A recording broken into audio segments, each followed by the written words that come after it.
Hello friends, आज हम बात करने वाले हैं रेस्ट एंड मोशन के बारे में। बहुत ही इजी सा टॉपिक है ये। आप किसी ऑब्जेक्ट को अगर देख रहे हैं, लेट्स से आपके सामने कोई ग्लास पड़ी है एंड वो ऑब्जेक्ट अगर इन टाइम अपना पोजीशन चेंज नहीं कर रही है, then you call that to be at rest. Whereas अगर लेट्स से आपका दोस्त आपकी तरफ भाग के आ रहा है, then you say that he is changing his position with time, then you call him to be in motion. Okay, इसको सिंपल तरीके से समझने के लिए हम क्या करते हैं कि we take the help of Cartesian coordinates. We imagine that we are at the origin of it and the whole world around us is a Cartesian plane. Okay, just normal graph, x and y coordinates, and then there is an object, let's say the same glass is kept at some coordinates x comma y. Now आप कुछ time तक इसको observe करते हैं and then you say that it is not changing its position, then you call that object to be at rest.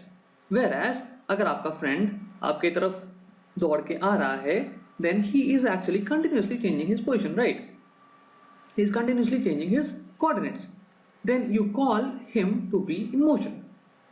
But same can be applied for your friend also, right? I mean, like, he can say, hey, I want to be at the center of the coordinate. I want to be at the origin. You say, very well, why not you try it? Now, अब आपका जो ये friend है, he is at the origin and he is trying to see are you at rest or not. Okay? So now he is running towards you, right? That's what we talked about. अब ये आपकी तरफ दौड़ दौड़ के आ रहा है। अब इसके रिस्पेक्ट में, इसके कोऑर्डिनेट सिस्टम के हिसाब से आपका कोऑर्डिनेट्स, आपके position is changing always. See, look at this, आपका एक्स एंड वाई कोऑर्डिनेट्स हमेशा टाइम के साथ चेंज होता जा रहा है, right? So your friend will say that hey, with respect to me you are the one who is moving. बल्कि आप बोलेंगे कि नहीं, मेरे रिस्पेक्ट में तुम मूव कर रहे हो, right? So this is very amusing. Here we just define that rest and motion जो terms हैं, they are not absolute.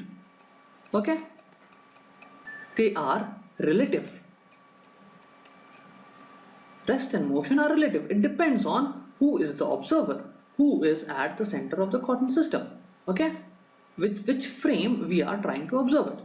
Now, आपने ये सब तो पढ़ा ही होगा। ऐसा आपने बहुत बार रियल लाइफ में भी देखा होगा।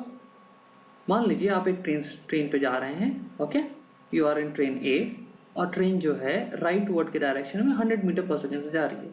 एक इंसान जो कि ग्राउंड पे खड़ा है, mister C, he is watching this whole episode.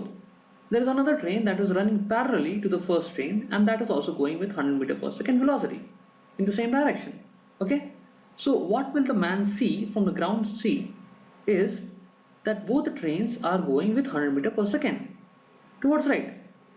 But the man inside the second train, the man B, he is gonna see that the trees and Mr. C, they both are going backwards. They both are going in the backward direction with a very high velocity. Okay? Correct. This you would have experienced in your own life. When you go in a train, तो आपको दिखता होगा कि खिड़की के बाहर अगर आप देखिएगा तो आपको दिखेगा ट्रेन्स वगैरह, पेड़ वगैरह जो हैं वो पीछे के डायरेक्शन में जा रहे हैं, राइट?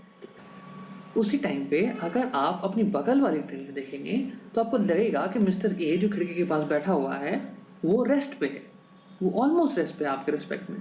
क्यों? क्योंकि वो भी सेम वेलोसिटी से आगे जा रहा है। इसको सॉल्व करने के लिए हमारे पास एक बहुत ही ईजी तरीका है। आप जिस भी फ्रेम में जा रहे हैं, मान लीजिए आप अभी ग्राउंड फ्रेम में हैं, ग्राउंड की वेलोसिटी 0 मानते हैं, ओके। नाउ अब आपका मन कर रहा है कि आप बी फ्रेम में जाएं, ओके। सो आपको इमेजिन करना है सब कुछ बी के फ्रेम से, मतलब कि कोऑर्डिनेट सिस्टम को आप बी पे लगाना चाह रहे हैं, ओके। नाउ अगर आप कोऑर्डिनेट सिस्टम को बी पे लगाइएगा, then what we need to do is we need to subtract the velocity of frame B from all the objects around us, okay. So now B जो कि right word जा रही थी 100 metre per second से, इसकी velocity हम ए से subtract करते हैं, देखते हैं क्या होता है, okay. Then what will happen is rightward 100 meter. So negative of that is leftward 100 meters per second. Okay. Now since these two velocities are equal and opposite, they are going to cancel out each other. Okay. And this will look like कि Mr. A is having 0 velocity with respect to frame P. Okay. Correct. Now अगर Mr. B को observe करना है Mr. C को, फिर क्या करेंगे, क्योंकि b की वेलोसिटी 100 मीटर पर सेकेंड थी राइटवर्ड, तो वही वेलोसिटी अब हम सब्ट्रैक्ट करेंगे मिस्टर सी से। मिस्टर सी की इनिशियल वेलोसिटी थी 0 विद रिस्पेक्ट टू ग्राउंड, अब यहाँ पे सब्ट्रैक्ट कर देंगे हम लोग 100 metre per second. So what will the velocity of Mr. C look like is that Mr. C is going backward, Mr. C is going behind with a velocity of 100 meter per second. And यही आपको दिखता है real life में, right? आपको पेड़ पौधे जो बाहर खिड़की के बाहर आपको दिखते हैं वो पीछे की तरफ भागते हुए दिखते हैं, right? This is the whole concept of relative velocity. It's very simple, right? And understanding this actually helps you in solving problems very easily. Let's try to look at another problem. Now, imagine that your friend is standing at the top of a tower, okay? Its height is given to be s meters, fine? Now, you are standing at the ground, at the bottom of it. Your friend is dropping a ball from top. So, since it's dropping the ball, then the velocity of the ball will be 0, right? And you are throwing a ball from the bottom with 10 meter per second towards the first ball, okay? Now, what you have to find out is after how much time will these two balls collide? Well, it is a simple problem, right? I mean, it will be a little lengthy if you try to solve it with equations of motion in the ground frame. You'll first figure out what is the initial velocity, what is gravity, gravity is acting downward on this, right? On our bottom ball, the gravity is also acting downward, right? Same gravity, g, okay?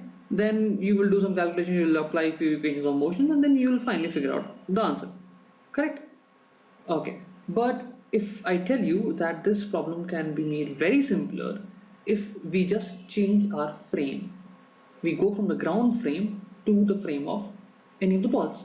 Let's go to the frame of this particular ball, okay? So now, what did we talk about? If we are going from one frame to another, what we have to do is we have to subtract the velocity of this particular frame from all the other objects around us which we're trying to observe. What will this ball see? This ball will see that the yellow ball is coming towards it and trying to hit it, right? So now, according to our logic, what we'll do is we have to subtract 10 meter per second in the upward direction from the yellow ball. Now, 10 meter per second is in upward direction. Now, if I have to subtract that, then I have to bring it down, right? So, this will be minus 10. Okay? So, the yellow ball's velocity will be what? According to the blue ball, the yellow ball's initial velocity will be 10 meter per second in the downward direction, correct? Now, what about acceleration? Hey, acceleration is also a vector quantity. I mean, just like position can be relative, right? And when we differentiated position, we got velocity. Velocity can also be relative. When we differentiate velocity, we get acceleration. Similarly, acceleration can also be relative. It is relative in fact. So, what we will do is we will also subtract the acceleration of the blue ball from our yellow ball. Okay? Now, the acceleration of the blue ball is in downward direction, that is g. If I subtract that, that is minus g, that will be in upward direction, right? So, upward direction g. Now, these two vectors, these two acceleration vectors are going to cancel out each other. And finally, the yellow ball, according to the blue ball, will have 0 acceleration. Okay? 0 acceleration. Wow. Now, what all is left? What is left is the distance between these two balls. Now, the initial distance between these two balls is obviously s. Fine. And final distance, finally, the yellow ball will come close to the blue ball, right? And they will be colliding somewhere here, let's say. Now, when they collide, the distance between them has become 0. So, the yellow ball has traveled a distance of s meters as seen by the blue ball, correct? Now, what do we apply over here? We have velocity, we have distance, we need to find out time. Speed is equal to distance by time. Correct. And we have to find out time. So here time will be distance by speed. What is the distance? Distance is s meters. What is your speed? Your speed is 10 meter per second. You just plug in the values and you get the answer. You see how simple the problems become when you actually try to implement the relative velocity. I hope you understood all of this and you will find solving relative velocity problems easier. In the next video, I'll be talking about the river boat problem.